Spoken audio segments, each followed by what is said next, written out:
The Irish Potato Famine. So it's actually quite complicated, so I wanted to focus on one aspect of it, which is the government response. So let's watch this video really quick. That's going to kind of summarize what the Irish Potato Famine was. Is this going to make me sad? The whole thing's sad. Oh. So let's learn. The Irish Potato Famine, 1845 through 1852. Yeah, 1845. In 1845, in Ireland, the potato crops were failing and potato plants were turning black and rotten. The cause was potato blight, or more specifically the fungus Phytophthora infestans, caused by the wind, rain, and insects. It spread throughout Europe, but hit Ireland the hardest. This would be known as the Great Famine, or the Great Hunger. By 1845, the potato, which was originally brought into Ireland by the landed gentry, was Ireland's most important crop. Almost half of Ireland's population, mainly the rural poor, were dependent on potatoes to live. The average Irishman ate 14 pounds of potatoes a day. It grew well in Ireland's climate, and even in poor soil and in wet and cold conditions. Potatoes were nutritious, a great source of vitamin C, and their harvest was plentiful, so there was enough to feed families, and farmers had enough surplus to feed their livestock. The Irish were overly reliant on one variety of potato called the Irish lumper. This lack of variation put Ireland at high risk of mass famine. When blight hit the potato plant, it may look edible from the outside, but it was a slimy pulp inside. It would soon appear rotten and shriveled once the fungal spores settled on the plant, which spread to healthy potato plants around it quickly through the breeze. Yeah, it's like powder. The smell was so revolting that it could make a person vomit, and eating an infected potato would leave them in agony. One of the sources for the blight may have been the United States. Arriving through ships coming to Europe, a strain of blight was seen in 1843 on America's eastern seaboard, but going further back, the pathogen could be traced to Mexico. Great Britain had the richest empire in the world at this time, and had an oppressive rule over Ireland. For the first year of the famine, there was little death from hunger. British Prime Minister Sir Robert Peel imported corn or maize from the United States. However, there weren't enough mills to ground it, and the poor couldn't afford it. As well as this, the Irish peasants' diet of potatoes made the corn unsatisfactory. Unlike potatoes, it lacked vitamin C, so dependence on corn resulted in scurvy. While some Irish got used to the cornmeal, there was not enough to go around. Surprisingly, even as things got worse, grain and other foods were still being exported to Great Britain during the famine. Lord John Russell took power as Prime Minister in June 1846 and formed a Whig government. It took a laissez-faire approach, which meant minimal government involvement in the economics of Ireland. So yeah, during so they could just like rob them of all their food. Well, basically there would be no laws. Laissez-faire is basically just hands off. That's the new government that came in, and even the one before it, they were still exporting food out of Ireland, even though they had this famine going on. They say hands off, but it's like just so that they. Well, that was even before, and then this government illegal for the stuff that they're doing. Right, this guy Russell with the Whig government. So basically, what I understand is in the UK, it's kind of like the United States, where it's like separate territories that make up kind of a bigger territory. But the British government is kind of like their federal government. So they can see a lot more like economic trade. It seems like from what I hear of those like Ireland and like it was not their take on it is more like not the states within the United States, but more like Puerto Rico. Well, I'm just saying their government has like the British government has the resources. You know, like a bigger government does, and so and then they switch to this like China and Taiwan. I'm not sure, but they switched to this laissez-faire approach, which is just completely hands off. The British government looked down upon the Irish as less than human, and their potato crops as lazy, suggesting that they needed to unlearn dependency on the government. The Protestant evangelical belief that the famine was an act of providence, a divine judgment, also justified inaction. Charles Trevelyan, a civil servant with direct responsibility for the government's handling of the famine, was a big supporter of this idea. The British government opened soup kitchens in 1847, which fed over 3 million starving Irish peasants, but they closed them down after 6 months. They also continued to export food that could have fed the starving Irish population, as they did not want to interfere in the business of the English landowners. Public work schemes were also introduced to provide employment, but malnourishment made hard labor extremely difficult for workers. Most of the Irish were Catholics, and half did not own the land they worked on. Instead, they were renting and working on tiny plots of land for English landowners, many who were absentee landlords who lived in Britain, not Ireland. Because of the famine, Irish peasants fell behind on their rents and were evicted. Their houses were often demolished to prevent them coming back. Many went to the overcrowded workhouses, where disease like typhoid was rampant. As well as death from starvation, famine-related diseases killed many of those suffering, a cause of a weakened immunity from malnutrition. Those that were evicted from the lands and had nothing to eat could be seen dying or dead in ditches along roads. Many committed crimes, stealing food or trying to get caught on purpose in an attempt to be sent to jail or a penal colony like Australia, where they might be fed. By the time the potato crops recovered in 1852, 1 to 2 million Irish left the homeland and emigrated, some to Britain and many to North America, where many died on the coffin ships during the journey from hunger and disease. The Irish refugees that reached the east coast of the United States established themselves in cities like Boston, New York City, Philadelphia, and Baltimore. The Great Famine was one of the worst times in Irish history and left 1 million dead.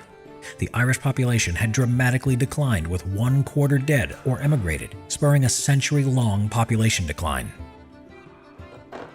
All right, so there it is. Mass genocide. 1/4 dead or emigrated. And so what started as a natural disaster was turned into like a human catastrophe by government policy. That's what I wanted to focus on. Bureaucracy basically. that allowed that many people to die. Right, but it's bureaucracy and handled during like a natural disaster that's like strikingly similar to what we're seeing right now happen in the U.S. with coronavirus and our government response. And so I wanted to kind of go more in depth into the government response Like they in didn't want to the Great Potato interrupt Famine. the business, and so they kept. So this is Going what they were just talking going about. The guy who implemented the laissez-faire, the Whig government. The measure undertaken by Peel's successor, so the government before Russell, proved inadequate as the crisis deepened. The new Whig administration, influenced by the doctrine laissez-faire, believed that the market would provide the food needed. They refused to interfere with the movement of food to England, then halted the previous government's food and relief works, leaving many hundreds of thousands of people without access to food, work, money, or food. Russell's ministry introduced a new program of public works that by the end of December 1846 employed some 500,000 but proved impossible to minister. Wait, introduce it. And so not only were they exporting food out of Ireland to England, they also stopped the previous government's food and relief. So less food was coming in and food was leaving England during this time. And so there is also the Poor Law Amendment Act of 1847 and the Gregory Clause. The Poor Law Amendment Act of 1847 marked a major shift in British government policy with respect to famine distress in Ireland. Under the new act, Irish property owners and tenants would henceforth bear the full burden of fiscal responsibility for relief, which was to be administered solely by the Irish poor law system. What does that mean? I have, let's go here. So they made that law? Yeah, but I wanted to go into this one thing called the Gregory Clause of the Poor Law, named after William H. Gregory MP, prohibited anyone who held at least 1/4 of an acre from receiving relief. In practice, this meant that if a farmer, having sold all of his produce to pay rent and taxes, should be reduced, as many thousands of them were, to applying for public outdoor relief, he would not get it until he had first delivered up all his land to the landlord. Of this law, Mitchell wrote, "It is the able-bodied idler who is to be fed. If he attempted to till but 1 rood of ground, he dies." This simple method of ejectment was called passing paupers through the workhouse. A man went in, a pauper came out. These factors combined to drive thousands of people off the land, 90,000 in 1849 and 104,000 in 1850. In 1849, the Encumbered Estates Act allowed landlord estates to be auctioned off upon the petition of creditors. Estates with debts were then auctioned off at low prices. Wealthy British speculators purchased the lands and took a harsh view of the tenant farmers who continued renting. The rents were raised and tenants evicted to create large cattle grazing pastures. Between 1849 and 1854, some 50,000 families were evicted.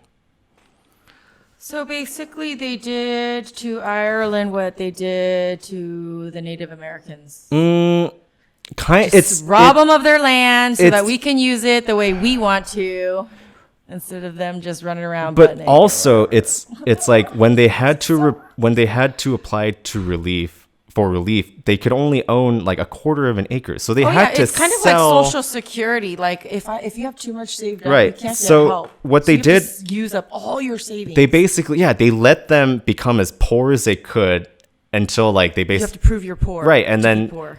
And then to add insult to injury, they're like, if you're really that poor, you have to sell your land to prove you're poor. So a bunch of wealthy,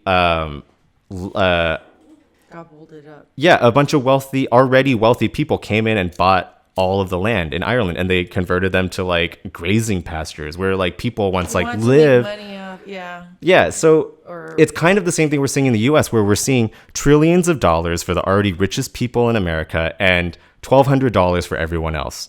And the PPE for the small businesses already ran out. So already small businesses are going bankrupt, or they're going to, or the other small businesses that are even like medium sized are going to be acquired by all the big businesses that have all the money. That's already been happening. No, I know. And so that's what like private equity firms own so many different companies in the U.S. People don't even understand or know. Right. So the issue here is that there was a natural disaster that a government basically took advantage of for the richest people that lived in the country. Well, yeah, because they were probably living right next to them. Exactly. So there's this thing called a workhouse, which is basically like when you're really poor, they give you like an option to, I guess, work. Indentured servitude. Kind of. So workhouses were places where the very poor, known as paupers, could go to live. Once they entered the workhouse, people had to wear a uniform and were given a very basic diet. The main food they were given was called stirabout, which was similar to a weak oatmeal porridge. Families were split once inside. Men, women, girls, and boys were all forced to stay in different parts of the building. It's like a concentration camp. Yeah, exactly. You can't fool me. It's a concentration camp for poor people. I know. By August 1846, there were about 128 workhouses built.